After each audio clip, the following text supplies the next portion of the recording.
Hello cavemen.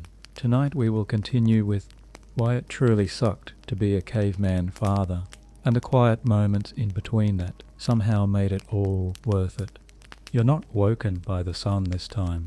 No golden rays stretching across the cave walls, or birds chirping a cheerful tune. No, it's a wail, shrill, sticky, and direct to your eardrum. Your newborn's lungs are working just fine, even if yours are still half asleep. You roll over on your bed of woven grass and animal skin, joints protesting like rusted door hinges. You didn't get a full night's rest. Again, something scurried by the cave entrance last night, and every instinct in your body screamed predator until your eyes finally gave in to exhaustion. The baby's still crying, and that means something's wrong, or more likely, something's just normal. Hunger, cold, discomfort. Maybe they rolled onto a pebble. It doesn't matter. You're up now, and the morning has begun. You pick them up gently, cradling their little body in arms that yesterday were hauling stones, throwing spears, and dragging meat across a field. It's strange, this moment. Even though your fingers are calloused, even though you've faced off with wolves and rainstorms and rival clans, this tiny creature has you completely disarmed. So before you get comfortable, take a moment to like the video and subscribe to the clan, but only if you genuinely enjoy what I do here. Now, dim the lights, maybe turn on a fan for that soft background hum, and let's ease into tonight's journey together. Your partner is snoring, gently but impressively, on the other side of the cave. You tiptoe past them, nearly tripping on the basket of dried roots. Outside, dawn hasn't broken yet. Just the soft blue haze of early light and the sharp nip of air that wakes your senses. You're already exhausted, and you've only just begun the day. No coffee, no oatmeal, no heated bathroom floor. Just you, your family, and the rising urgency of survival. Some mornings, you almost envy the single hunters who live alone in the hills. No crying children, no sleepless nights, no sharing the last slice of dried deer meat. Just freedom and the occasional lice problem. But then your baby stops crying for a second, grabs your finger and looks at you with that weird, unfocused caveman baby stare, and your chest tightens a bit. Historians still argue whether prehistoric fathers were deeply involved in raising children, or mostly occupied with providing food and protection. But here's one thing we do know. If you didn't help raise your kid, there was a good chance they'd roll into a fire pit, or try to eat a shiny bug that might kill them. And so, you rock them gently while watching the embers of last night's fire glow faintly. Your first task is simple. Don't let the warmth die, not just metaphorically, literally. That fire keeps away cold, insects, and bigger things with sharper teeth. You glance at your partner, who's still peacefully unconscious, then back at the coals, a few twigs, some dry moss, and your breath. You whisper a silent prayer to the fire spirits. Yes, the ones you carved into the cave wall with charcoal and wishful thinking, and coax the flame back to life. It catches, barely. You shield the flicker with your hand like it's a newborn too. The room glows orange for a moment, and in that light you see your child's face settle. No more tears, just a baby-shaped bundle, staring at the dancing flame with quiet awe. Fire is the first magic you ever knew. It's warmth, light, and danger, all at once.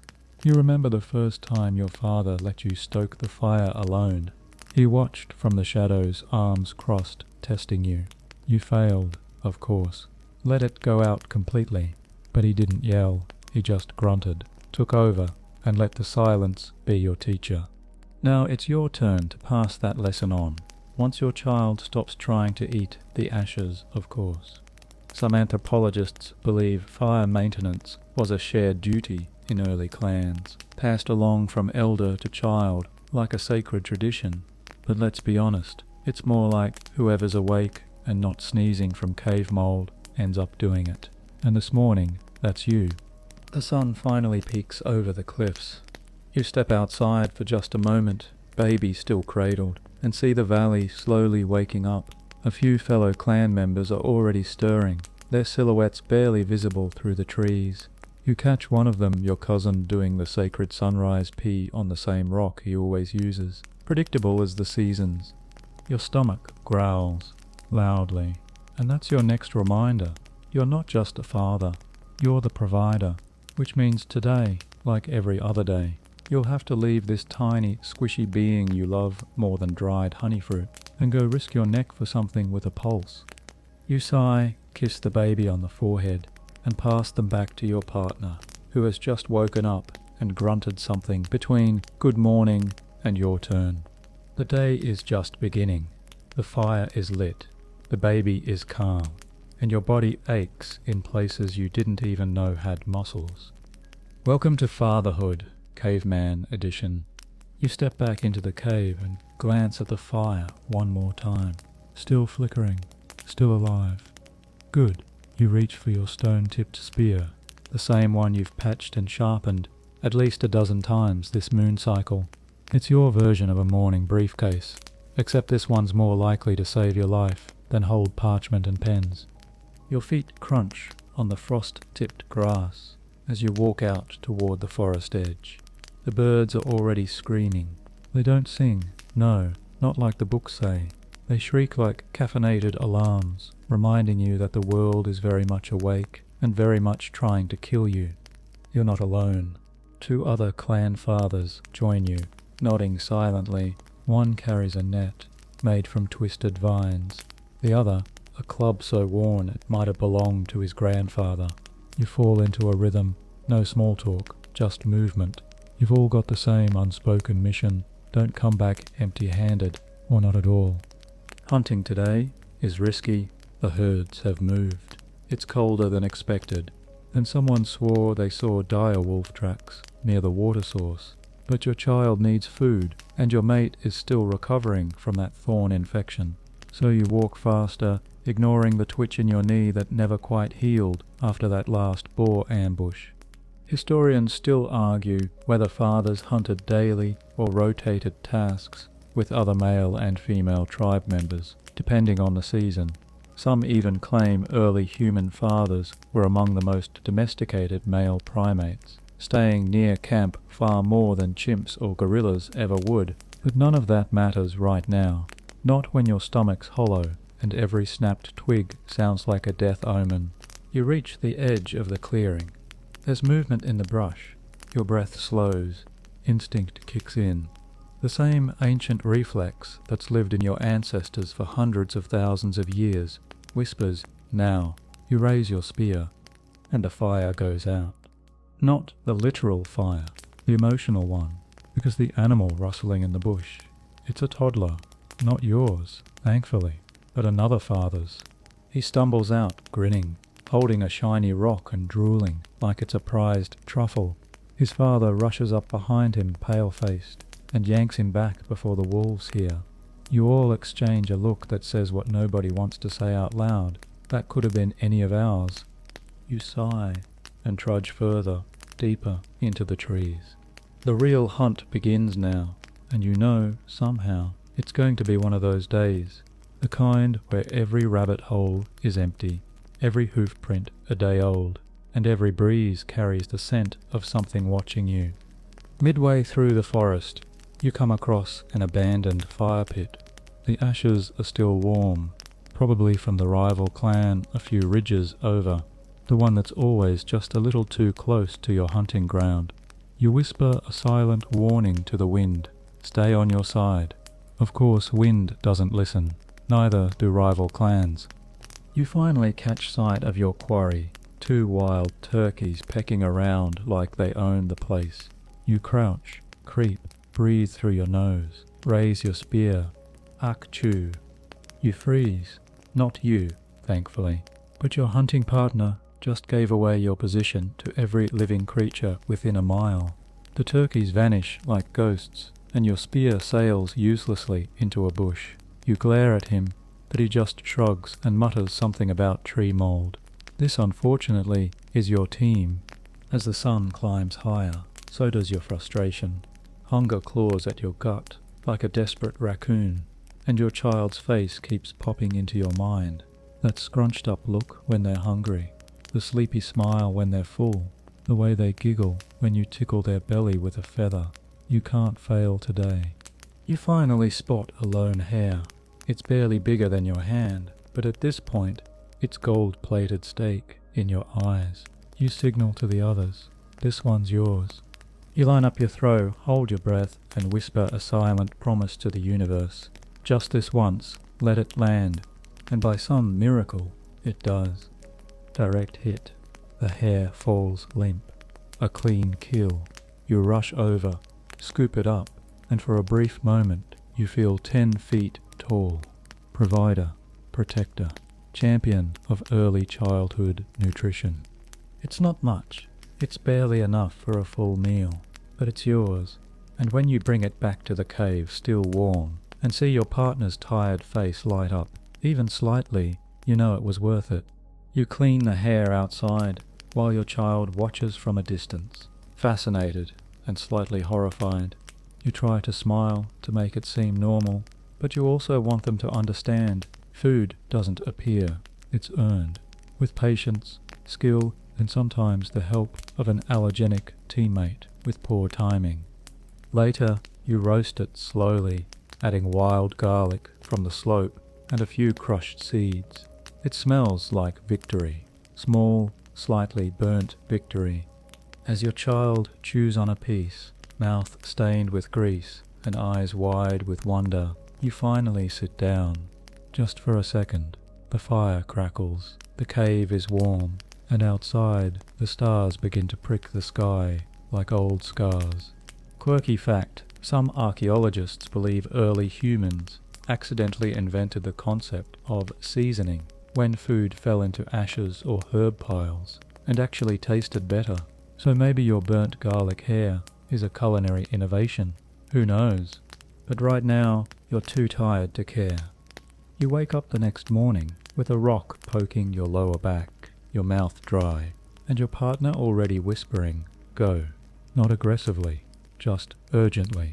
You know what that means. No leftovers, no dried roots. And the hare you triumphantly hunted yesterday, gone before nightfall, every bit devoured. Even the bones were sucked dry and tossed to the fire. So today, again, breakfast is what you kill. You strap on the same worn sling that's dug into your shoulder for a season too many.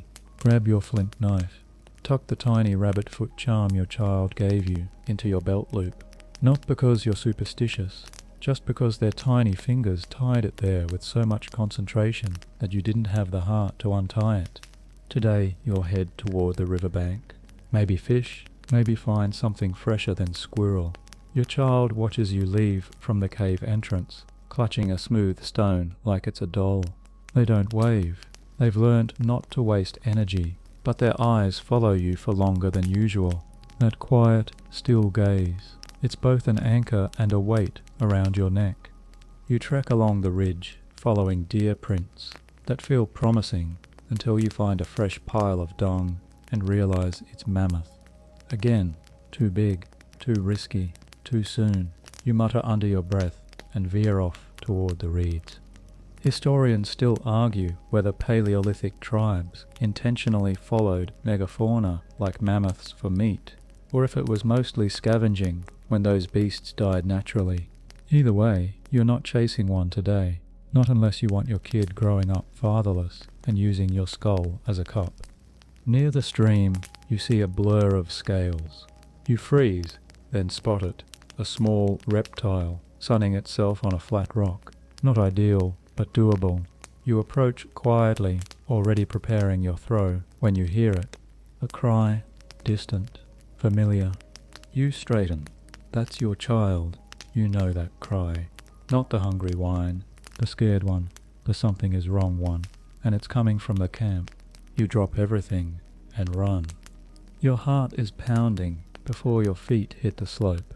Your ankles threaten betrayal with every step. Twigs tear your arms. The wind screams past your ears, but none of it matters, because that sound is growing sharper, louder. It's not just one voice now. Others are shouting too. Something is happening. You burst into the clearing and see them. a cluster of clan members surrounding the cave. Some are pointing, others are yelling. Your partner is crouched low, shielding your child with their body. A wild dog, lean, ragged and foaming, is snarling near the cave's entrance. Its ribs are visible through its skin, and its eyes are madness. Rabid, maybe, or starving, or both. You don't hesitate.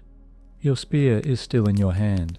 You raise it, steady it, and wait for the right moment, when the creature turns just slightly. You breathe in, then out, and let it fly. It strikes true. Not a perfect kill, but enough. The dog yelps, thrashes, and finally collapses, after a few seconds that feel like an eternity. There's silence, then breath, then voices. Your partner stands, your child still clinging to their leg, trembling but whole. You exhale for the first time in what feels like days. Fringe fact, in some burial sites, fathers have been found buried with small tools or items believed to be toys, possibly indicating that prehistoric men were more emotionally connected to their children than we often assume. Maybe it's just interpretation, or maybe it's moments like this that shaped that bond. Later, you sit by the fire, checking the dog bite marks on your spear. Your child is curled in your lap now, dozing off, twitching slightly with each breath. They smell like sweat and smoke and something ancient you can't name, but it's the most comforting scent in the world. You whisper something to them, nothing in particular, just a hum, a breath, a presence. You're not sure they understand, but you say it anyway. Your partner looks at you, exhausted, grateful.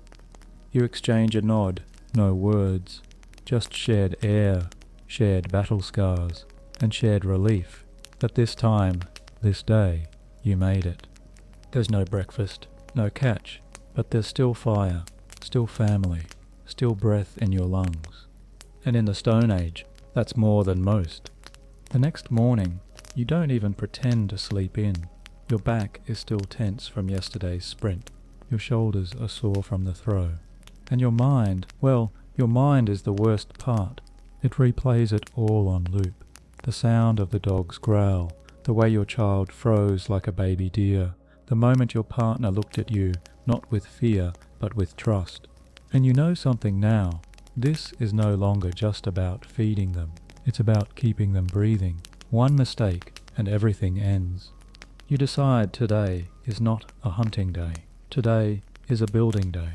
You leave the cave, gather some long branches, smooth stones, and dry leaves, and get to work reinforcing the shelter wall. Your cave mouth is too exposed. You've known that for weeks, but until yesterday it didn't feel urgent. Now it does. Your child helps, or at least pretends to. They drag a branch twice their size behind you, like a hero in a story they haven't learned yet. You smile, kind of. You also wince, because they trip on a root and land flat in a patch of thistles. Cue the screaming. Again, you scoop them up, pull out the tiny spikes one by one, and blow on each sore spot, like that's going to help. They calm down quickly, mostly because you offer them a sweet root afterward. Sugar has always been magic. Historians believe prehistoric fathers were often builders too, crafting spears, sharpening stones, even constructing basic windbreaks with bones and branches. It wasn't glamorous, but it meant survival, and survival meant everything. You work for hours, weaving branches together, stacking rocks, pressing mud into cracks. Your child babbles nearby, occasionally trying to help by throwing pebbles at the wall. You pretend it's useful. You even thank them. They beam with pride, covered in dust and snot and sunshine. Then you hear it, not a cry this time, a thump, a low, deep thud from the woods beyond the ridge. You pause, look around. Birds go silent. Another thud, heavier, closer. You glance toward the trees, and that's when you see it. The mammoth. Not just tracks this time. Not a dream, a real one. Massive, majestic, covered in thick, shaggy fur, with tusks that scrape the sky. It's moving slowly but directly toward the open valley. And your child, they're staring at it like it's a walking god. You whisper, "Stay here." Of course they don't. They follow you as you approach the ridge, crouching low, heart hammering, brain screaming. Two things at once. We need this, and this will kill you. You don't throw your spear. You don't even lift it. You just watch. Watch the beast move like a slow avalanche. Watch your child's eyes fill with wonder, not fear. And in that moment, you understand something strange. They don't see a meal. They see a story. Mainstream fact. Mammoths were central to many Paleolithic cultures, not just for food, but for mythology, structure, and status. Bones became shelter, tusks became symbols, and mammoth hunts, those were epic sagas that lived on in cave walls and campfire whispers. But you're a father, not a legend. So you back away, slowly, carefully, spear lowered. You return to your half-finished shelter, grateful to be breathing, grateful your child is too. You'll hunt something smaller later, something without a fan club or a trample setting. You sit down, place your hand on your child's head, and say nothing, just silence between heartbeats. Later that night, your partner traces lines in the dirt, planning something, maybe a trap near the creek. Your child chews on a stick, mimicking you from earlier. And for once, nothing is attacking, nothing is screaming, nothing is dying. You realize you haven't had a moment like this in weeks. Quirky note, some scholars speculate early cave art wasn't just religious or symbolic, it might have been storytelling, a way for parents to say, "This is what I saw, this is what I survived," like bedtime stories, but with more charcoal. So maybe tomorrow you'll draw the mammoth, not for you, for them. Because maybe the mammoth didn't feed your belly today, but it just might feed your child's imagination for years. You're mid-snore, mouth half open, when your child slaps you directly in the eye with a clump of wet moss. It's not malicious, it's curiosity. Apparently they've just discovered that moss is squishy and cold and sort of funny when it hits your face. So now it's become their favorite toy, better than a carved bone or a shiny pebble. You blink, sputter, and try to push it gently away. But then you hear it, a sound that immediately sends your blood into a boil, rustling grass and rapid padded steps. You turn fast, scanning the forest's edge. You grab your spear and your child in one movement, holding both like a juggler who never got a warm-up. And there it is. Paw prints, big ones, clawed ones, still fresh. Your child reaches down as if to poke them. You pull them back with a force that makes them yelp, but you don't have time to apologize. Because saber-tooths don't leave warning signs like this unless they plan on coming back. You lift your child, sling them over your back like a basket of roots, and sprint toward the inner cluster of shelters where the others are gathering. Word travels fast when something with fangs the size of fingers is sniffing around your home. Historians believe saber-toothed cats didn't often hunt humans, but children? Soft, slow, easy-to-catch children. That's a different story. The fossil record suggests defensive injuries in adult skeletons, likely from parents stepping between predators and their young. And as your legs burn and your breath comes in rasps and your child's small arms cling around your neck, you know that if it comes to that, if it's between you and them, your body won't even hesitate. You reach the central fire where elders are already prepping defenses, sharpened sticks in the dirt, noisemakers made from cracked bones and shells, a few crude traps strung between trees. It's all desperate, rushed, and very possibly useless. But it's something. You pass your child to your partner, who clutches them tight and whispers something soft you can't hear over the chaos. Then you take your place at the edge of the group, spear at the ready, eyes fixed on the woods. Time slows. The birds stop. Even the wind seems to hold its breath. And then nothing. No growl, no lunge, just a silence. So thick, it starts to feel like pressure. You stay like that, tense, silent, ready for hours. Eventually the elders relax, murmur something about the beast losing interest. But you don't relax. Not fully. Not anymore. Later that evening, you watch your child sleep, their chest rising and falling with the slow rhythm of innocence. You sit by the fire, sharpening your spear, not because it's dull, but because your hands need something to do. Quirky fact, in some prehistoric communities, fathers painted predator figures on cave walls, not as warnings, but as protective symbols. To paint the danger was, perhaps, to control it, a superstition or a prayer. Your partner sits beside you, silent. Together, you just sit. No conversation, no reassurances, just shared tension and a child who for once isn't covered in moss or screaming. You whisper a story under your breath, one your father used to tell, about a great hunter who scared away a saber-tooth by shouting so loud the mountains trembled. It's nonsense, of course, but your child stirs slightly in their sleep, as if hearing it anyway. Historians still argue whether oral storytelling began with myths or memories, whether caveman fathers exaggerated for entertainment or used tales as a survival manual. Either way, the stories stuck. Maybe yours will too. Tomorrow, the prince will be gone. Maybe the saber-tooth moved on. Maybe it's waiting. But tonight, your child is safe. And you're not asleep, but you are still here.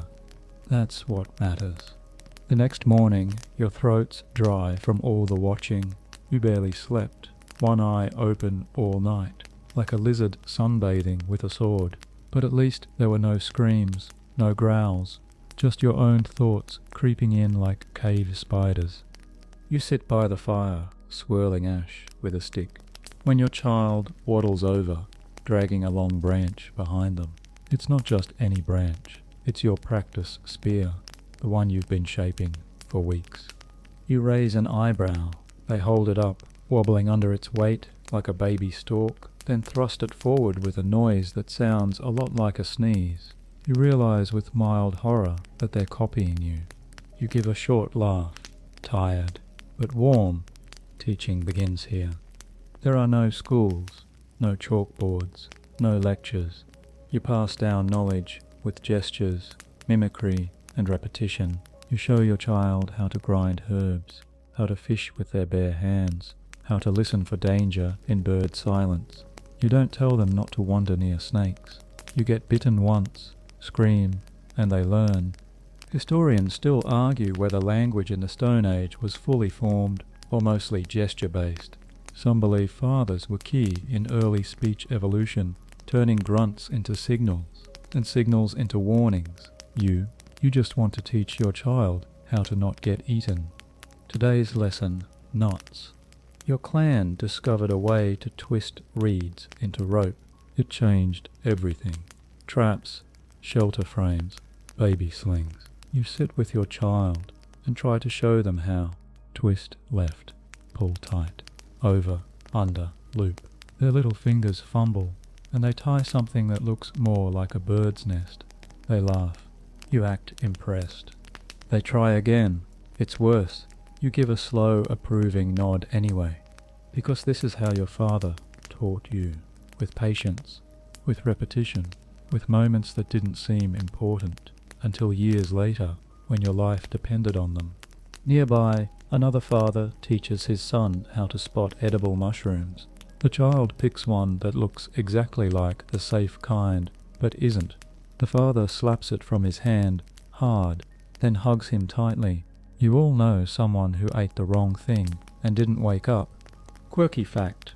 Some researchers believe early humans learned dangerous knowledge, like which berries kill you, from watching animals or mimicking cautious elders.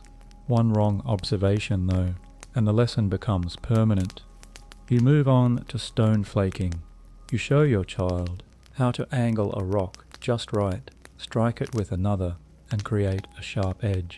You let them try. They smash it completely, twice. On the third attempt, they chip a flake. It's tiny. barely useful, but it cuts. You both cheer like it's the discovery of fire. Later, you make it a game. Who can throw a pine cone the farthest? Your child wins once, accidentally.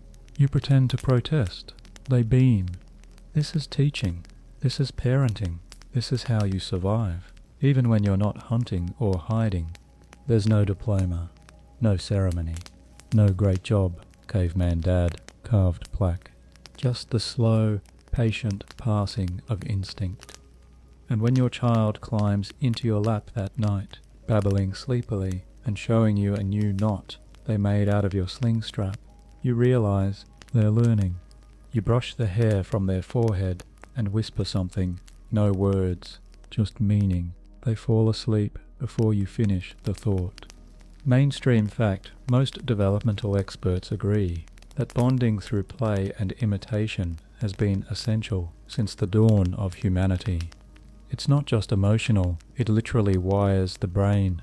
So tomorrow, you'll teach them how to identify tracks, or how to carry water without spilling it, or maybe just how to aim their moss ball without hitting your eye again, because that's fatherhood out here. It's not epic, it's not poetic, but it's everything.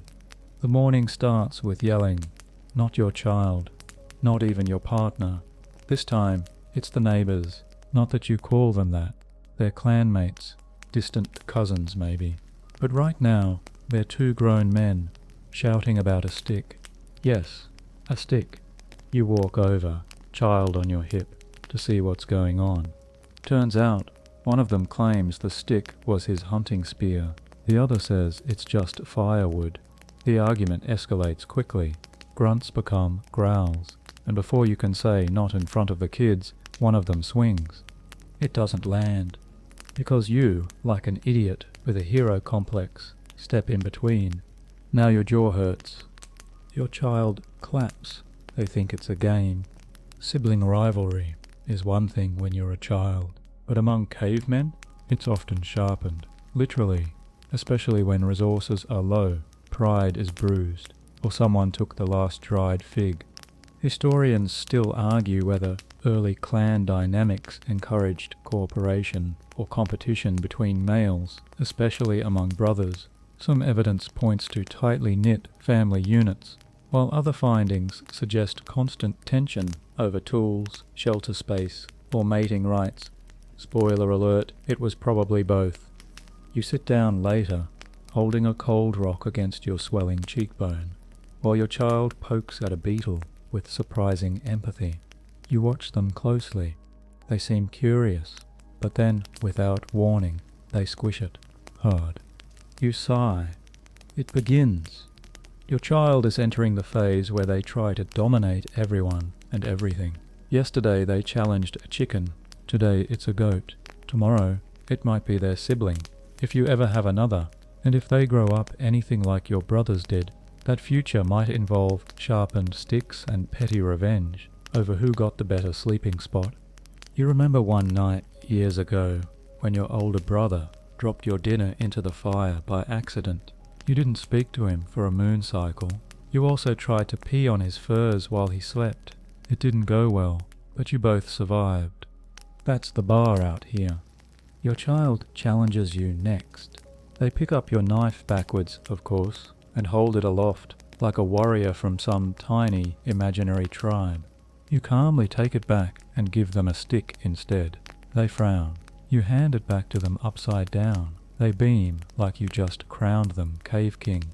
Quirky fact, anthropologists have discovered burial sites where small weapons, miniature spears, tiny flint blades, were placed with children.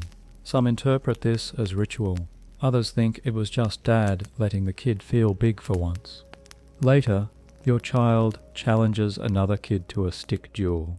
They both miss wildly, trip over roots, and land in a mud puddle, laughing like lunatics. You watch from a distance, deciding not to intervene.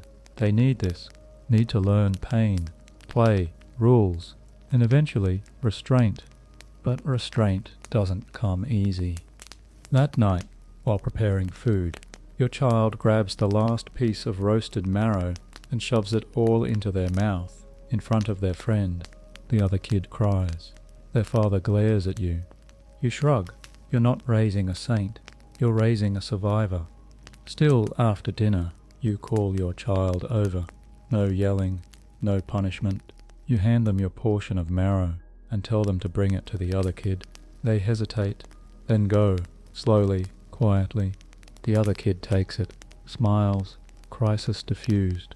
Mainstream fact, cooperative behavior in early human children may have been crucial for group survival. Those who learned empathy and sharing likely had better social support and thus better odds of staying alive. You lie down by the fire with your child curled up next to you, still smelling faintly of mud and meat. They whisper something into the darkness, something about the stick they fought with earlier. You nod, say strong stick, even though it snapped in half mid-duel. They sleep smiling. You stay awake a little longer, because the real battles, the ones that count, aren't with sticks. They're with selfishness, with anger, with the part of you that wants to give up when you're tired and sore and nobody notices how hard you're trying. And tonight, you win. The sun's not even up when you feel the breath of another adult on your face. Not a dream, real breath. You jolt awake, hand already reaching for your knife, when you see your brother-in-law squatting right next to your sleeping spot, wide-eyed and urgent. He whispers one word, "Boar." Your stomach drops. Not out of fear, but anticipation. Boar means meat. Boar means status. Boar means possibly getting gored and thrown into a bush. You sit up, nod, and begin assembling your things.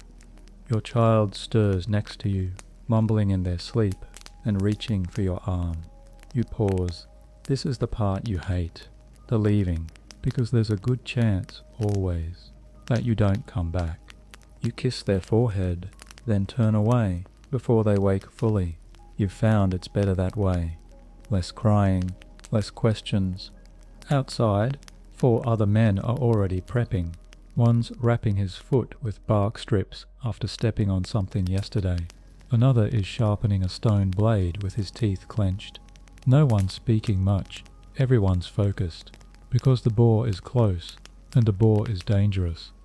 Mainstream fact, wild boars have been found in cave paintings and bone deposits across Europe, indicating how often early humans hunted them. They were both valuable and vicious, charging with tusks that could rip through flesh and bone. You trek for hours, following broken roots, disturbed soil, and occasional droppings. The scent grows stronger, musky, earthy, heavy. Then you see it. Massive, mud-caked, breathing like a war drum. It's digging, snorting, flanked by 2 smaller ones. If you bring down the big one, your entire clan eats for days. If you miss, well, good luck running with a punctured thigh. You creep into position, heart pounding. Your child's rabbit foot charm taps softly against your belt. You close your eyes for a second, not to pray, just to remember their face. You lunge. Chaos. The boar squeals, charges, and slams into one of your group, knocking him sideways. Another hunter screams. You throw your spear, watching it fly like a promise, and it hits. Not perfect, but deep. The boar spins, weakened, and the others close in. More spears, more shouting. It takes minutes or seconds. You're not sure. Time blurs when everything is teeth and fear. Finally, it's down. You're covered in mud and blood. Not all of it yours. You exhale a laugh that sounds too much like crying. Quirky fact. Some cave etchings show hunters dancing around slain animals, possibly as part of a ritual of gratitude, or just to process the adrenaline. Turns out trauma and celebration can look a lot alike. You carry what you can back to camp. Your arms ache, your knees threaten collapse. But when you approach and your child sees you, really sees you, they break into a run. They crash into your legs, throwing their tiny arms around your waist, pressing their face into your hip like they can't believe you're real. You kneel down, touch your forehead to theirs, and hand them the boar's tusk. It's still warm. Their eyes go wide. They've never held something like this, never felt something that came from both danger and victory. You watch them run around the fire, showing everyone, even the goats. Your partner brings you a bowl of broth. You barely taste it, just salt and steam and survival. Later, you sit by the fire, holding your child in your lap, their breath slow and steady. They're asleep, still clutching the tusk. And you realize something strange. It's not the kill that gave you pride today. It's the moment you saw them smile, not because they got meat, because you came back. Historians still debate whether status in early clans came more from hunting or from parenting success. But the truth is, you're not trying to be the best hunter anymore. You're just trying to be a dad who survives long enough to teach their kid how to hold a spear and know when not to use it. It's been 3 days since the boar hunt. Your body still hums with little reminders, an ache in your shoulder, a bruise on your ribs, a gash near your elbow that keeps reopening every time you reach overhead. But tonight, none of that matters, because you forgot to bring home bark, and your partner is not happy. You try to explain the weather shifted, the boar meat needed preserving, your foot cramped while climbing, and honestly, you just didn't think about the bark. They nod, then hand you the baby. For the rest of the evening, you're stuck with diaper duty. And in case you're wondering, yes, caveman diapers exist, sort of. It's a pouch of moss, leaves, and occasionally rabbit fur that straps awkwardly around the waist and never quite stays in place. And your child has somehow eaten more than any small human should be able to. You sigh and dig in, literally. Parenthood, where your hands go from predator to janitor in under 24 hours. The smell is indescribable. Your partner watches from the other side of the fire. There's a flicker of amusement in their eyes, but also understanding.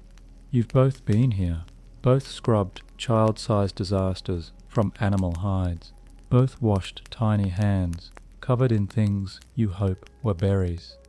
Historians still argue whether early human fathers shared in child-rearing tasks like diapering and feeding, or if these roles were mostly maternal. Some cave dwellings show evidence of men and women sharing sleeping spaces with children equally, suggesting maybe we weren't all just meat-hungry spear throwers. You finish cleaning up the mess and start trying to entertain your child. You carve a little face into a stick, give it a voice, name it, snort. It's not your best work, but your child laughs so hard they hiccup. You pretend snort is offended. They laugh harder. For a while, everything is just joy. Then, as night sets in, you hear it, not outside, inside. Your child's stomach grumbling, loudly. Your heart sinks, because you know what that means. The dried boar was too salty, the berries were too tart, or maybe they just ate moss again. Either way, here comes another night of midnight, whimpering, and frantic herbal guesswork.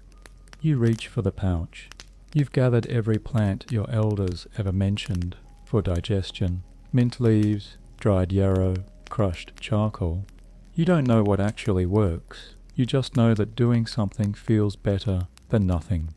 Quirky fact: ancient tribes likely developed early forms of medicine through sheer trial and error. If someone didn't die after eating a weird-smelling root, that root became sacred. If they did die, well, that plant got a bad reputation real fast. You brew a crude tea by steeping the leaves in a hot stone basin.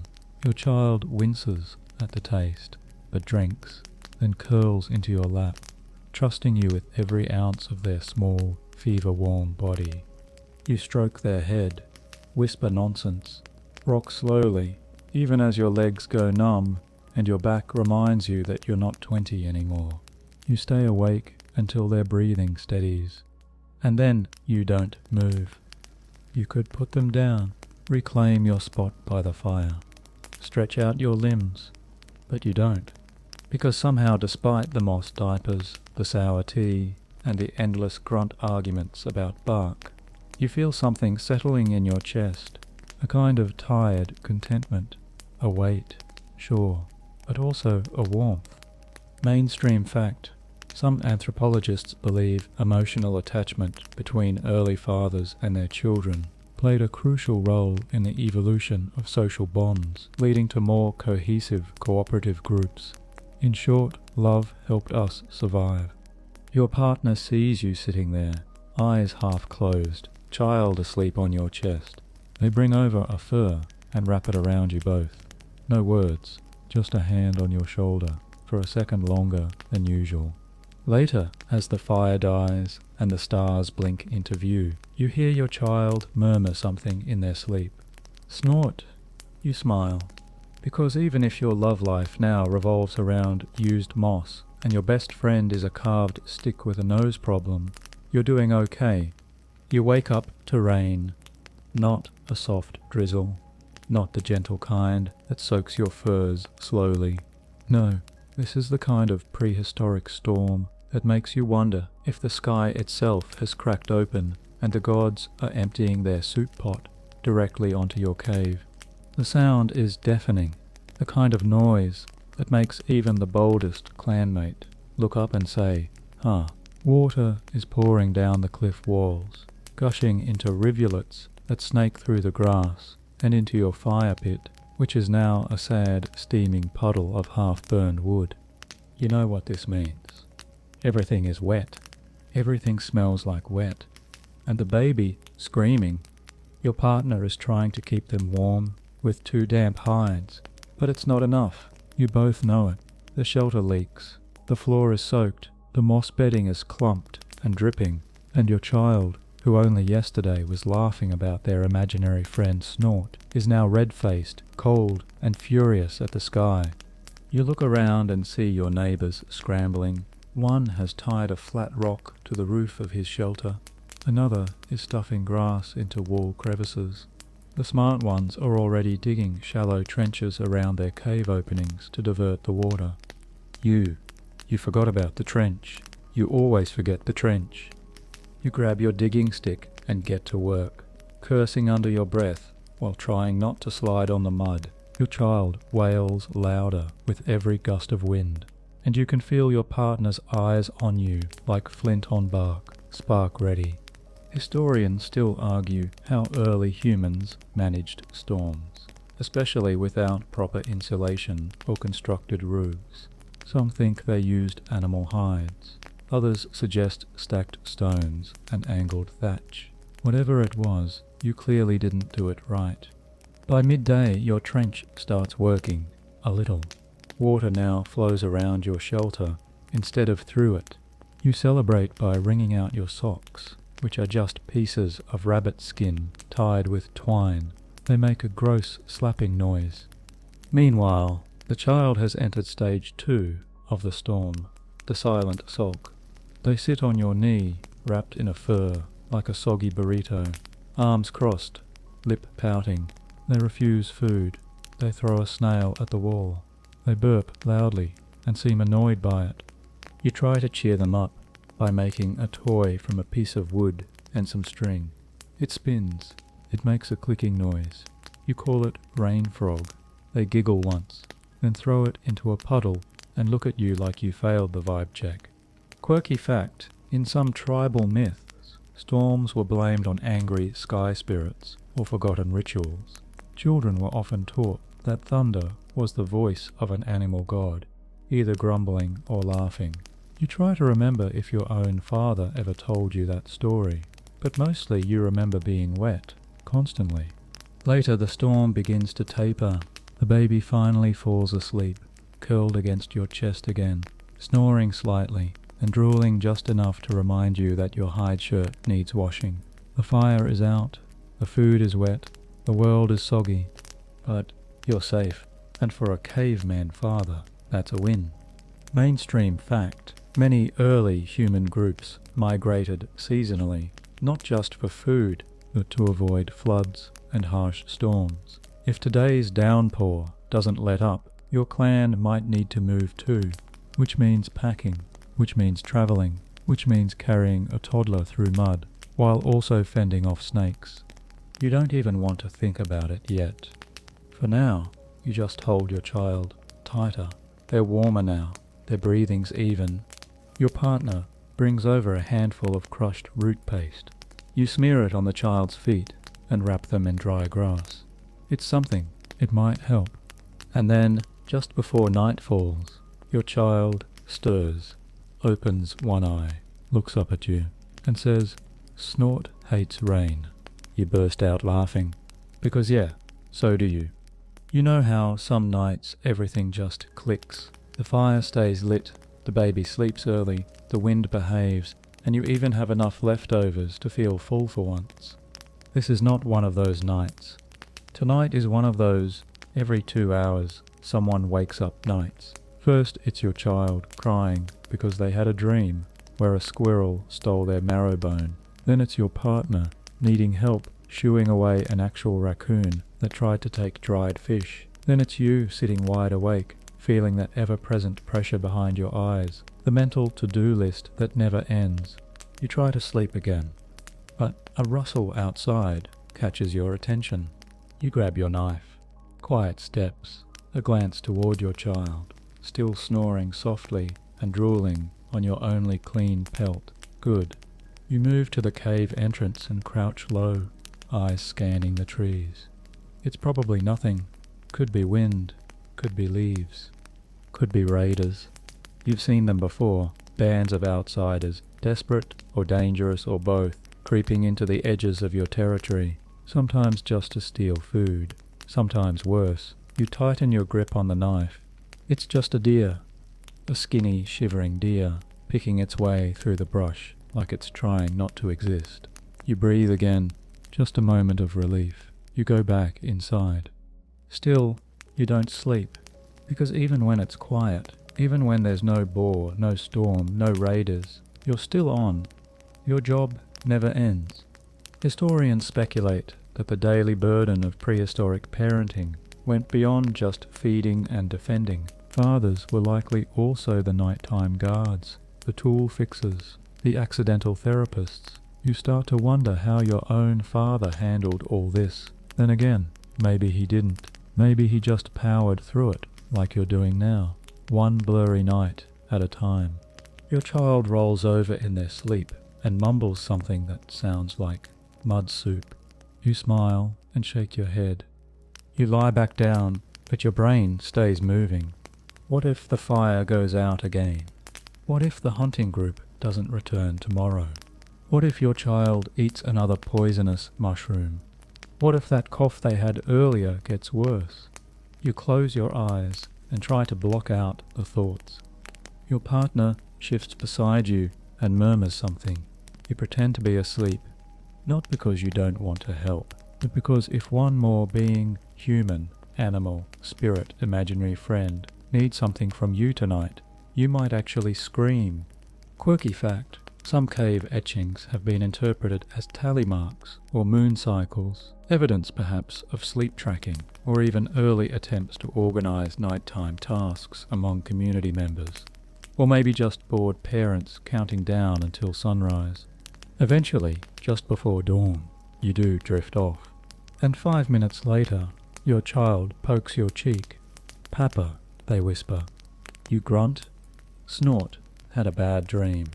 Of course he did. You sit up, scoop your child into your arms, and wrap them in your own furs. You whisper something soft, nonsense, comfort, rhythm, not because you think it'll magically fix the night, but because this is what you do, what you always do. Your partner opens one eye, sees you cradling the child, and mouths, "Thank you." You nod. Not because it's fine, but because it's necessary. Today, your child insists on joining the hunt. They're not ready, obviously. They're the size of a fat turkey and can't even throw a pebble straight. But they've wrapped a strip of bark around their head like a warband and declared with the seriousness of a clan elder, "Snort says, I'm big now." Snort, of course. You look at your partner. They shrug. But their eyes say go ahead, let them learn. So you take your child, not on a full hunt, just a tracking walk. Low stakes, no boars, no cliffs, no saber-tooths, just you, your child, and some rabbit prints that may or may not be yours from yesterday. You crouch at the edge of the trail and point to the tracks. See that? You whisper. They nod, then step directly on them. You sigh, teaching. Still, you press on. You show them how to move quietly, how to stay low, how to watch the trees instead of the ground. They copy you with theatrical precision, sneaking like a squirrel pretending to be a snake. Every twig snaps under their feet. Every leaf is kicked with flair. You say nothing. You're too tired to correct it all. Besides, this is more about connection than stealth. Historians still argue whether prehistoric fathers brought young children along for real hunts or reserved those journeys for more capable adolescents. Some evidence suggests boys were introduced early, possibly as observers or noisemakers to flush out prey. Others think children simply learned by watching from camp. Your child crouches beside you again and points at a bush that's definitely not moving. Rabbit, they whisper. You lean in. That's a rock. They nod as if they knew that and continue crawling forward, mud streaking across their forehead like a warrior's paint. Eventually, you find a few edible roots. You dig them up, hand one to your child, and demonstrate how to peel it with a rock. They watch carefully, then eat the dirt-covered end anyway. Progress. You head back just as the sun dips behind the hills. Your child clutches a single, half-munched root and one oddly shaped pebble they insist is Snort's brother. You don't ask questions. Quirky fact, archaeologists have found carved figurines, some human, some animal, in burial sites and habitations, dating back tens of thousands of years. No one's sure if they were toys, totems, or both, but it's possible that even back then, kids invented friends who didn't exist and named them. Back at the camp, your child bursts in proudly, presenting their finds. The adults clap politely. You and your partner exchange a look, equal parts exhausted and proud. That night, during dinner, your child reenacts the hunt. It involves rolling on the floor, yelling "snort attack," and declaring that they saved you from a giant snake that was also maybe a bird. Everyone laughs, even the grumpy old man who never laughs, especially him. You eat your dried meat slowly, watching the firelight flicker in your child's eyes. They sit beside you, head resting on your leg, recounting the story again, this time with more snakes and fewer rabbits. You know it's silly, but you also know this. Today they weren't just playing, they were learning. Mainstream fact. Modern anthropologists agree that imitation is one of the oldest and most essential learning tools in human development. In prehistoric times, copying was more than mimicry. It was survival training. Before sleep, you draw a quick symbol on the cave wall, just a rabbit, and beside it a little stick figure with wild hair and a crooked stick. You don't sign it, but maybe one day your child will see it and remember the day they thought they saved you. And maybe, just maybe, they did. Your child has discovered a new game. It's called Don't Sleep. The rules are simple. Each time someone in the family closes their eyes, your child makes a noise. A gentle tap at first, then louder, then a grunt, then a full-body leap across the sleeping furs, landing directly on your ribcage with the grace of a baby mammoth. You and your partner try everything: stories, warm broth, lullaby grunts, even pretending to snore aggressively in the hope they'll imitate you and fall asleep out of sheer peer pressure. Nothing works. Because tonight your child has energy, the kind of energy that makes you wonder what root they chewed on and whether you should be selling it. You eventually give up. Sit them down beside the fire. Hand them a soft piece of leather to draw on. They draw a long stick figure, then another, then what appears to be Snort, dramatically larger than the others, with what might be wings. You nod as if it's brilliant. They smile like a king, unveiling their masterpiece. This is what passes for art class in the Stone Age. Historians still argue whether cave art was ceremonial, instructional, or just emotional expression. Some suggest it was a form of stress relief, something to ground people in a world full of uncertainty. If that's true, then your child is the Picasso of mud-based anxiety management. Later they insist on helping prepare dinner. You say yes, what could go wrong? Answer, everything. They throw too much salt root in the stew, spill the broth, drop a hot rock, step on the fire tongs, feed a lizard half a garlic bulb, and then cry when the lizard leaves. But they're trying, and trying in a world like this is gold. Eventually they fall asleep, mid-sentence, curled up against your side, one hand clutching Snort the Stick, and the other still holding a rock painted with charcoal eyes. You carry them to the sleeping firs, tuck them in, then your partner nudges you. Your turn, they say, pointing to the cave entrance. You sigh, grab your spear, and step outside. Tonight, you're on watch. The stars are out, bright, quiet, a welcome contrast to the chaos of bedtime. You sit near the edge of the clearing, listening to the wind shift through the trees. Somewhere in the distance, an owl calls, then silence. This is the part of fatherhood nobody paints on cave walls.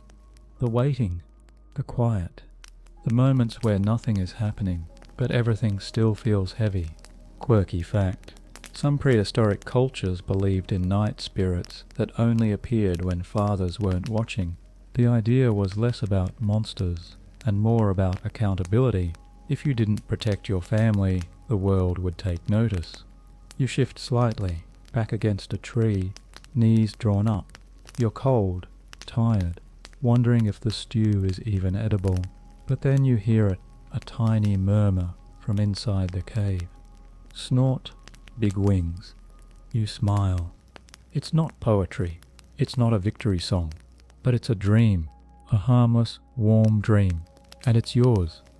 You finish your watch in silence, tracing little arcs in the dirt with your spear tip. Tomorrow, your child might wake up grumpy or sick or covered in a mysterious rash. But tonight, they're asleep, and that, somehow, is enough. You wake up to the unmistakable sound of trouble, 2 children screaming and something breaking. You don't move at first, just lie there, eyes still shut, hoping, praying that it's someone else's kid, that today the tantrum is not yours to clean up. It's yours. You open one eye and see your child, face red with fury, standing over another kid holding what used to be Snort. The stick lies broken in 2, its charcoal mouth smudged, one bark ear completely missing. The other child looks equally defiant and guilty, like a wolf caught chewing someone else's kill. You sigh, stretch, and walk over like a peacekeeper who didn't sign up for this job. Your child sees you and immediately launches into a furious monologue, half sobs, half dramatic gestures, pointing at the broken stick like it's a murder victim. You nod solemnly. You kneel down. You listen. And then you do what no caveman has ever wanted to do before sunrise. You mediate. Discipline in the Stone Age isn't exactly a structured thing. There are no naughty corners, no sticker charts, no timeouts, just instinct, community pressure, and a whole lot of side-eye from nearby elders. You don't want to yell. You don't want to seem weak. What you really want is for everyone to go outside and throw rocks at something until they forget why they were mad. Historians still argue how prehistoric communities handled conflict between children, whether elders took the lead or parents handled it themselves. The truth? Probably a mix of both, with more than a few situations ending in tears and mud wrestling. You make the kids sit. You hand your child a new stick. It's not Snort. They know it. You know it. Everyone knows it. But it's straight, sturdy, and slightly longer. This is Snort too, you declare. Your child considers, then nods. Slowly, the other child, now holding the smaller half of the original snort, decides that's fine. They dub it Snort Junior. Peace is restored. For now. Later you take your child to the river, not for a lesson, just for quiet. They squat by the edge, tossing stones and asking questions you can't always answer. Do fish sleep? Is water heavy? Where does the moon go during rain? You do your best. And when they ask, did you fight your papa too? You nod and smile and say yes, over a stick, he won. They look up at you, eyes wide. Did he hit you? No, you say, pulling them close. He made me a new one. Quirky fact. Some researchers believe prehistoric toys, dolls, carvings and tools were part of early emotional development, helping children process conflict and loss, and maybe, just maybe, helping parents teach without words. As the sun dips low, your child finds a flat stone and hands it to you. This is for Snort 2's bed. You carry it back like it's sacred, because to them it is. That night your child lines up all their treasures. The new Snort, the broken Snort Junior, 3 oddly shaped rocks, and a leaf that looks vaguely like a bird. They fall asleep beside them like a dragon curled around gold. And you realize these aren't just toys. They're tools for comfort, for growth, for learning what it means to hurt and forgive and start again. You kiss their forehead, sit back by the fire, and smile. Because even though you didn't hunt today, or build or cure anything, what you did was harder. You taught them how to repair what's broken. You're not sure what wakes you. Maybe it's the wind, maybe it's the shifting shadows on the cave wall. But your first thought is the same as every morning now. Am I still here? You stretch. Every bone pops. Your back sounds like someone breaking kindling. You glance down and see your child curled up like a little cave bear, drooling gently on their own arm, Snort 2 still clutched in one sticky hand. You sit up slowly, careful not to wake them. The fire's gone out again, of course. You grab a few dry tufts and nurse it back to life with the precision of a man who's done this 400 times. The spark catches, the warmth returns. Then you feel it, that dull, buzzing ache deep in your chest. Not sickness, not hunger, just tired. Not the kind of tired that a nap can fix, the kind that settles in your bones when you've been running on survival mode for too long. You go outside to relieve yourself and notice 2 things. 1, your knee doesn't bend like it used to. 2, the hunter 3 caves over is coughing again, and worse than yesterday. Sickness is making the rounds. Your partner's been pretending not to notice, but the dark circles under their eyes and the weight they've lost don't lie. You both know that if one of you goes down hard, the whole balance tips, and if your child gets it, you shake the thought away. Mainstream fact, average life expectancy in the Stone Age hovered around 30 to 35 years, but that number includes infant mortality. If you made it past childhood, you had a decent shot at reaching your 40s. Still, injuries, infections, and simple wear and tear could take you out fast. You head back inside and take stock. There's a bruise on your side that hasn't faded in weeks. Your joints ache before the sun rises. And yesterday, your hand went numb after hauling firewood for too long. You're not dying yet, but you're definitely not 20 anymore. Your child wakes up, blinking like a lizard in sunlight. They climb into your lap without a word, head resting against your shoulder. For a moment, everything's quiet, just the 2 of you, and the fire, and the faint rustle of morning wind. Then your child asks, "Will you die?" You freeze. "Not now," you say, and you mean it. But you also know that the day will come. Maybe next season. Maybe in a hunt gone wrong. Maybe from something as dumb as stepping on a thorn. They look at you, serious in that way only children can be, and ask, "Then who will help Snort?" You smile through your chest, tightening, "You will." They nod. No more questions. Later, you bring them outside, Show them how to strip bark for cordage, how to check for root rot, how to sling a rock just right so it skips twice across the water. These aren't just chores anymore. They're legacy. Quirky fact: in some burial sites, adult males were buried with child-sized tools, maybe gifts for their children, or symbols of mentorship. It's a reminder that even back then, passing things down mattered. That evening your child offers to stoke the fire. They do it clumsily, scattering more ash than ember. But it catches, it lives. You watch them face glowing orange in the flamelight and wonder, will they remember this? Will they remember your hands shaping a spear? Your voice singing nonsense lullabies during storms? Your silence when words were too heavy? Probably not all of it, but maybe just enough. You lie back, arms crossed behind your head, your child tucked under one arm. You feel the wind against your cheek, the pulse in your neck, the weight of days lived hard. And you realize something simple and cold and beautiful. You probably won't see them grow old, but everything you've given them, every bruise, every word, every night spent holding back death just a little longer, is a stone in their foundation. You are building them, and that will have to be enough. You don't plan on being the healer today. But then your child trips over a tree root while chasing a beetle, and suddenly you're holding a leg that's swelling faster than your temper. There's no blood, thank the gods, but the way they scream when you touch their ankle, that's bad. Worse than usual. Your partner's eyes widen. Your child is crying, not the dramatic kind, but the soft, terrified kind that makes your spine tingle with helplessness.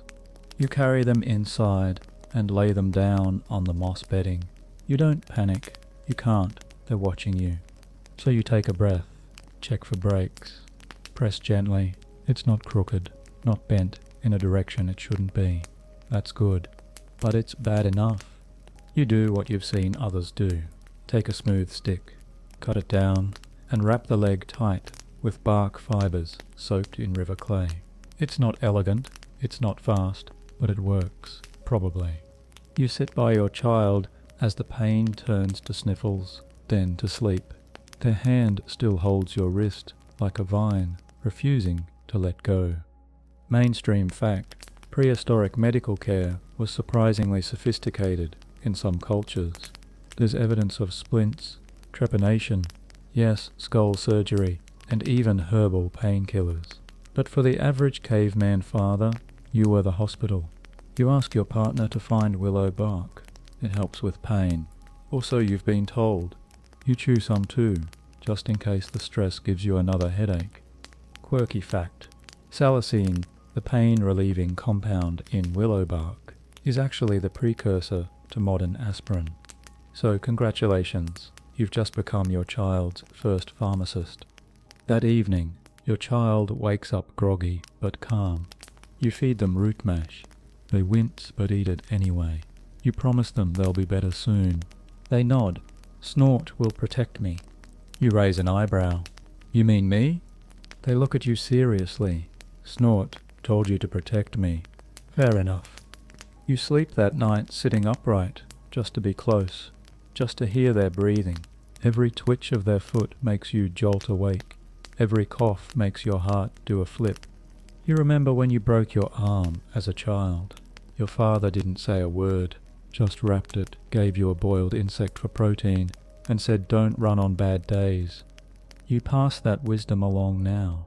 Whisper it into your child's ear. They nod sleepily, then smile. Later, the pain wakes them again. They cry. You soothe. You hum a lullaby made of nothing but half-remembered rhythms. A few other clan members shift in their sleep, but no one complains, because they know every father takes a turn. The next morning, your child insists on sitting up. You say no. They try anyway. You settle on a compromise. They can lean against you by the fire. So you sit, arms around them, feeding them one spoon of stew at a time, while telling the story of the great fish that laughed so hard it split the river.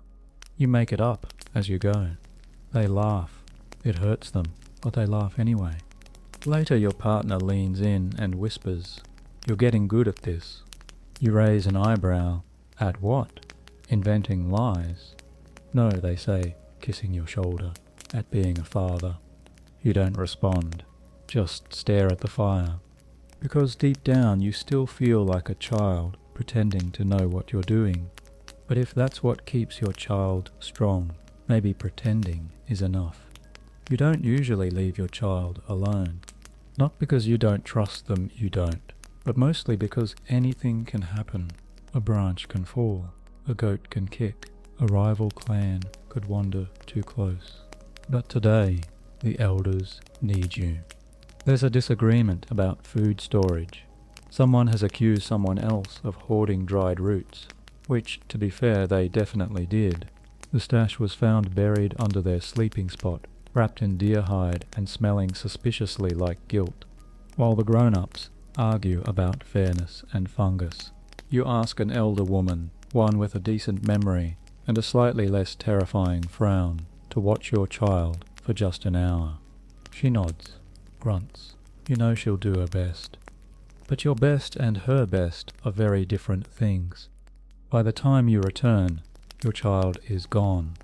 Not far, but gone. Your heart doesn't just skip, it breaks into a sprint. You scan the trees, the path, the riverbank. You call out once quietly, firmly, then again louder, more desperate. Then you hear it, a giggle. You follow the sound to find your child balanced precariously on a boulder near the water, holding what appears to be a frog, wearing a hat made of moss. You nearly collapse from relief, but you don't yell. You just kneel beside them, hand on your chest, willing your pulse to behave. Snort says frogs are kings, they explain. This one's nice. You nod. Then let's not let the king drown. You carry them back. No lectures, just steady steps and one arm always around their middle. Historians still debate the role of grandparents and elders in prehistoric child rearing. Some evidence suggests multi-generational care was the norm. Others believe children wandered in semi-organized chaos, always under the watchful eye of whoever wasn't busy. You sit your child down and say, "If you leave the fire circle, you tell someone." They nod. "Someone with both eyes," you add, glancing at the elder, who has since fallen asleep, mid-stitching. Later, you build a small tool together, a simple sling, just big enough for a child's arm. You show them how to wrap it, how to swing it, how to not aim it at sleeping clan members. They get it, sort of. Quirky fact, slings were some of the earliest long-range weapons in human history. Light, fast and deadly when mastered. Some archaeologists believe they were first practiced as toys until a toy knocked out someone's tooth. That evening, your child shows off the sling to a group of kids. They declare it Snort's thunder rope. You don't correct them. You just watch. They're growing, faster than you're ready for. That night, you sit by the fire and carve a new figurine, one with longer legs, sharper lines, not Snort, not quite. Your partner watches you. For them, they ask. You nod. "It's you," you say quietly, in case I'm not around one day. They don't say anything, just reach out and touch your hand. And in the flickering firelight, you realize something hard and beautiful. You won't always be there, but you can leave something behind. Not just tools, not just lessons. A version of you that lives in the stories, in the skills, in the way your child walks beside the river and names frogs kings. Your child won't stop asking questions about the sky. Why does it change color? Where does the moon hide? Are the stars holes or fire? Can Snort fly to the sun? You don't have answers, not really, but you try. You point to the clouds. You talk about winds and spirits and a big sleeping bear in the sky that only wakes up in summer. Some of it was told to you as a child. Some of it you're making up. You're not sure there's much difference. Your child listens like it's sacred truth, then immediately asks if snort can be made into a telescope. That's not a word you know. So instead you take them stargazing. You climb up the ridge just before dusk, child on your shoulders, singing a half-remembered hunting song as you go. You bring a flat rock for sitting, a handful of roasted seeds for snacking, and a heart full of uncertainty. Because truthfully, you've never understood the sky either. You just pretend better now. You sit together as the sun melts behind the trees, and the first pinpricks of stars blink into view. Your child gasps every time, as if the night sky is brand new. You whisper, "That one's your guardian star, that one's mine."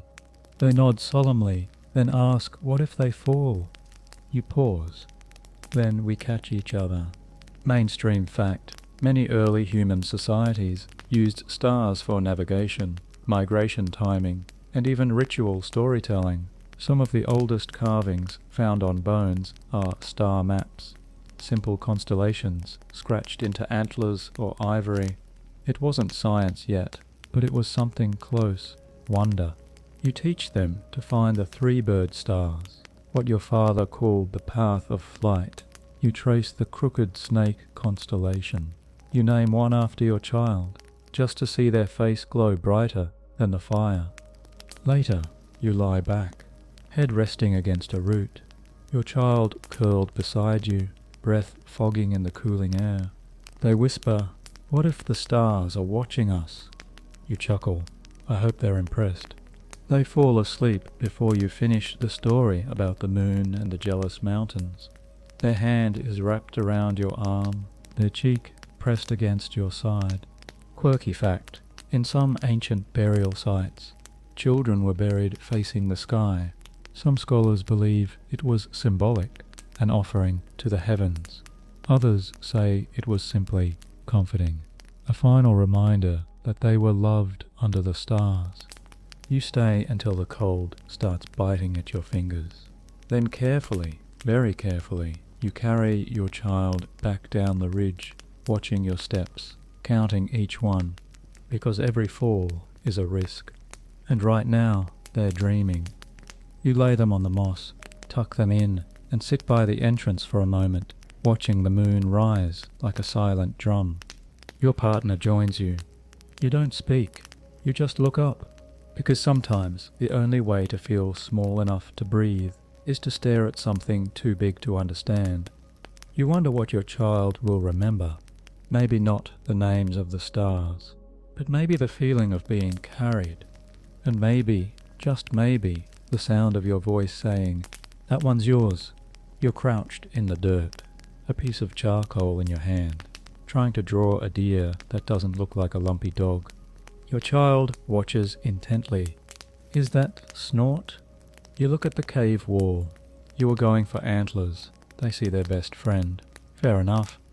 You've been carving, painting, and scratching these walls for moons now, not just to pass time, but because something in you needs to record this. Not just the hunts, or the storms, or the time you fought a goose for fish scraps, but the quiet moments, the funny ones, the ones that don't fit in a song. Today your child asks if they can try. You hand them the charcoal and step back. They draw a long stick, 2 dots, a triangle smile. You recognize snort immediately. Then they add a smaller stick, holding hands. "That's me," they say proudly. You nod. "And me." They point to a much bigger stick figure with wild hair and huge arms. "That's you, but you were strong before." You blink. "Before what?" "Before your beard got sad." "Ah." You laugh so hard, you nearly knock over a bowl of roots. Mainstream fact: cave art was often layered paintings drawn over earlier ones, evolving across generations. Some experts believe fathers and children painted together, or that children were allowed to improve old symbols. It wasn't vandalism, it was storytelling through time. You let them keep drawing. The deer looks like a fish now. The fish has legs. Snort is apparently flying. None of it makes sense, but it makes everything better. Later you add your own mark, just a small handprint next to theirs. Not a signature, just proof. I was here, it says, and so were you. Quirky fact, some ancient handprints on cave walls are child-sized, some so small they likely belong to toddlers. They're often found beside adult prints, as if to say, we did this together. As the fire crackles behind you, you step back and look at the mural taking shape. There's no glory here, no grand hunt, no beasts, no gods, just a family, a fire, a stick with a face, and love. Real, muddy, exhausting love. Your partner walks in, eyes widening at the wall. They'll remember this, they say. You hope so. You sit together that night, your child nestled between you, fingers still stained black, whispering about what they'll draw tomorrow. You close your eyes and let the images linger behind your eyelids. Not for the world, not for the future, for now. You wake up to laughter, not just your child's, but a chorus, 5, maybe 6 small voices echoing across the clearing like a pack of excited birds. It's rare, unsettling, almost. Laughter usually means someone is about to get hurt. You step outside and see the chaos. A game, a real one. Sticks are swords, pine cones are treasure, mud is evidently lava, and your child, they're the leader. Bark crown on their head, snort tucked into their waistband like a royal scepter. You watch from the shade, arms crossed, trying not to smile too wide. They look like they belong, like they're part of something larger than just you and the cave and the fire and the fear. They're becoming a person out there, and that stings a little. Your partner appears beside you. They've grown. You nod. Too fast. They nudge you. That's what you wanted. You nod again. Slower this time. It's true. You've spent every sunrise trying to keep them alive.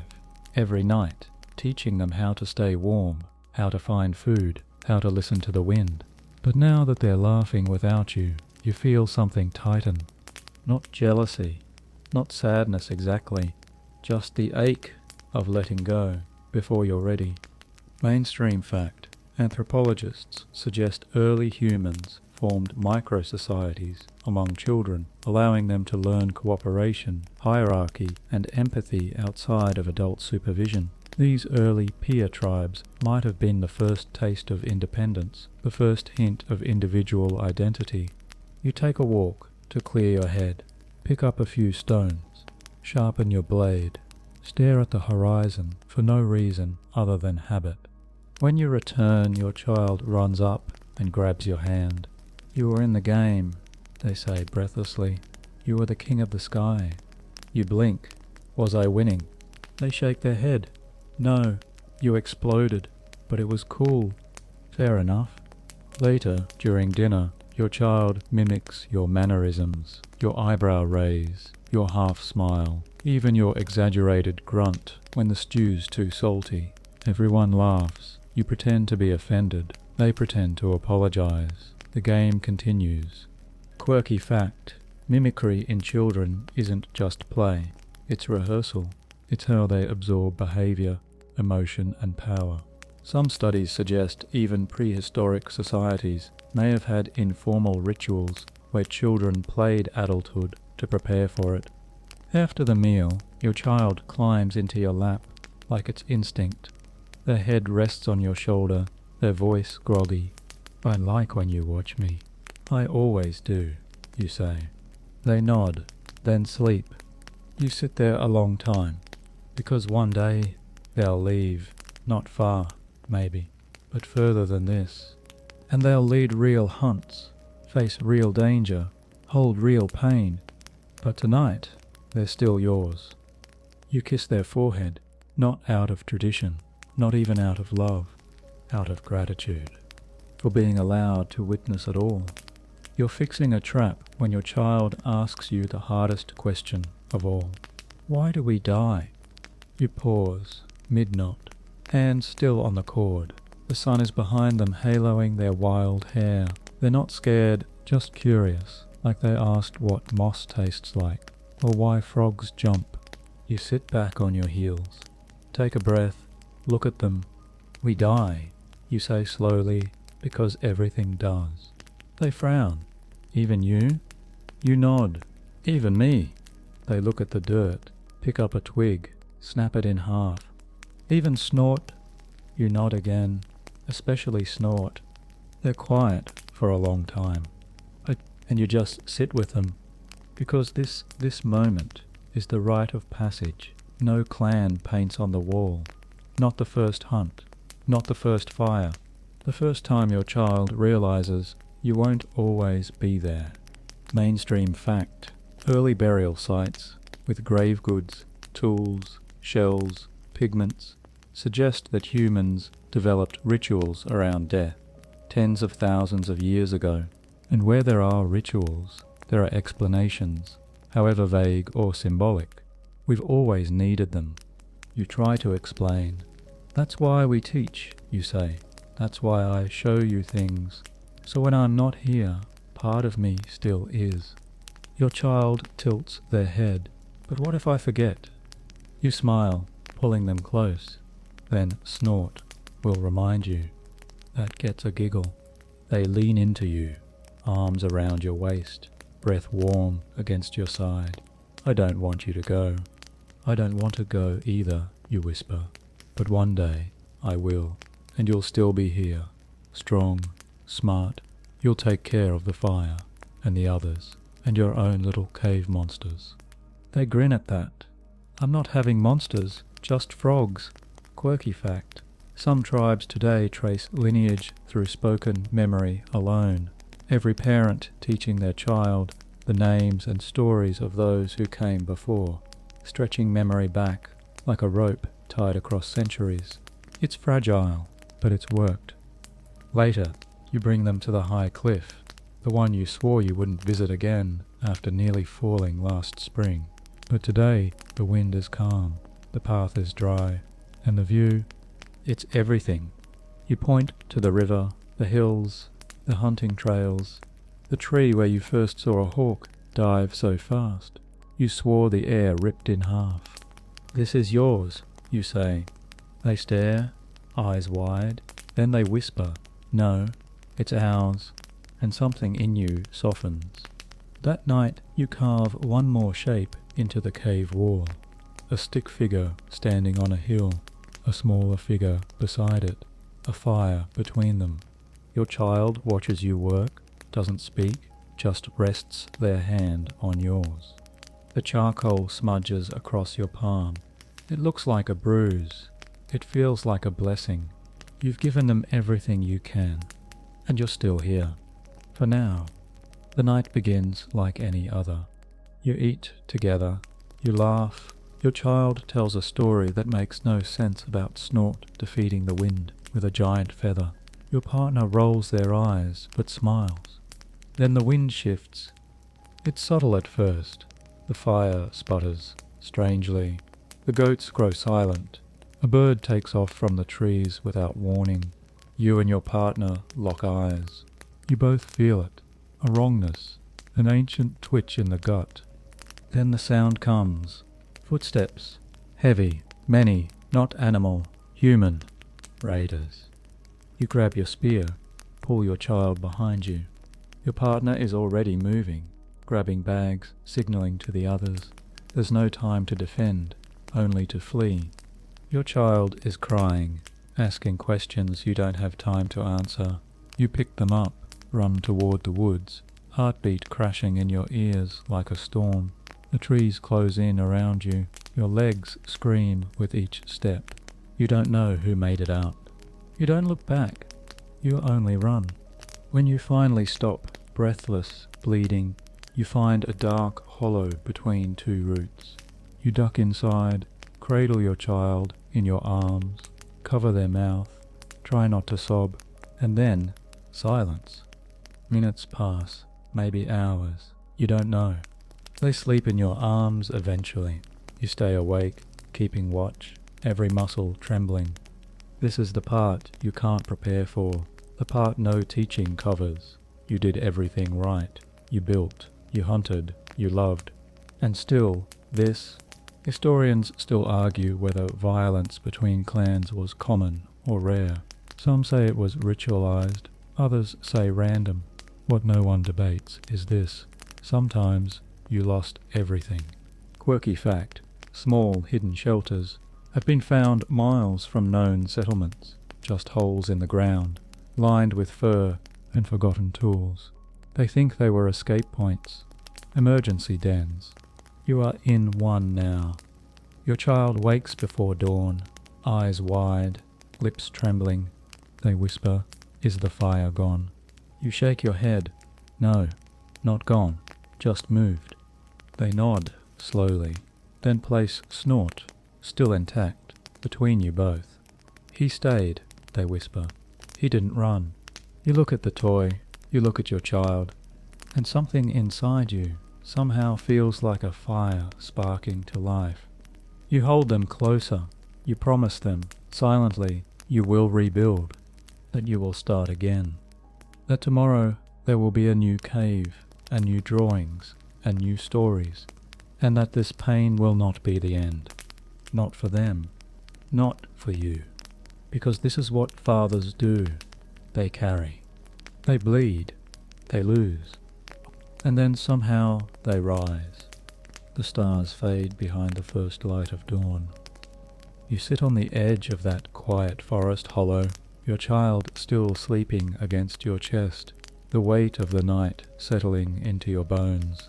The world feels heavy, quieter now, and yet not broken, not completely. You breathe deeply, let your shoulders soften. The wind moves gently through the leaves, no longer cold, no longer cruel. The birds begin again, one by one, tentative songs breaking the silence. You look at your child, the peaceful face, the soot-smudged cheek, the fingers curled around your tunic. They're safe. That's enough for now. The fire in your heart, though small, is still burning. You run your hand through their hair, slow and careful, like smoothing a story into place. The kind of story that's passed on, not written. The kind of story that begins with survival and ends with love. Soon you'll have to stand up, move, rebuild. But not yet. Not in this breath. Not in this moment. Here, in this soft in-between, you are not running, you are not fighting, you are not teaching, you are simply here, together, and perhaps that's all your child will truly need to remember.